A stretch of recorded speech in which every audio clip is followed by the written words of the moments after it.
এই জিনিস লোড তো দে 1 বছর গিয়ে বিগত বহুত দিন আর হস্ত আসছিলাম হস্ত পাওয়ার পরে লোড তো লোড তো 8-10 মাস যাওয়ার পর দিয়ে আবার লোড দারুণ দিবি লোড এন বাঙ্গা ভেঙ্গি একবার আইরে দ্বিতীয়বার ইস্তেমন নহর কারণ একবার আইরে তেয়াজুন ফে ও নারা তো মিস্ত্রি বিল দিবে নহর তো ফেরত দায় এখন চলা ফরার গড়া ফরার ফরার হস্ত হইলো গরিবের কিছু নাই।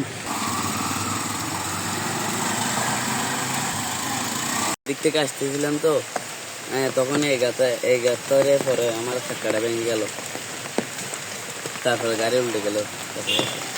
আপনারা দেখতে পাচ্ছেন আমাদের এই সড়কে চলাচল করতে বিভিন্ন দুর্ঘটনা প্রতীক্ষিত হচ্ছে এবং আমাদের ইউনিফর্ম ভিজে যাচ্ছে এবং আমাদের এই সকল কষ্ট থেকে দূর করার জন্য সরকার এবং সংশ্লিষ্ট সকলের প্রতি অনুরোধ রইল যে এই সড়ক যেন নতুনভাবে সংস্কার করতে পারে এবং এই অনুমোদন দেয়।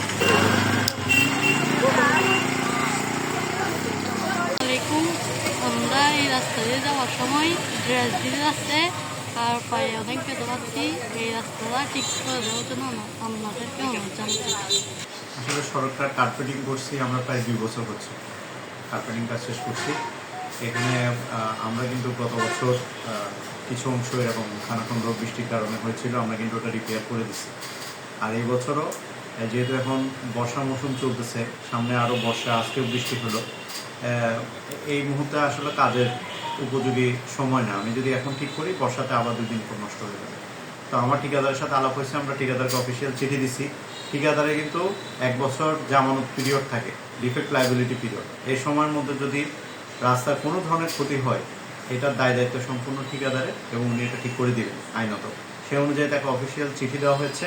এই ডিফেক্ট লায়াবিলিটি পিরিয়ডের মধ্যে যেহেতু খানাখন্দ হয়েছে এই অংশটা তাকে ঠিক করে দিতে হবে এবং ঠিকাদারের সাথে আলাপ আলোচনার ভিত্তিতে বর্ষার পরে আমরা এখানে কাজ করবো।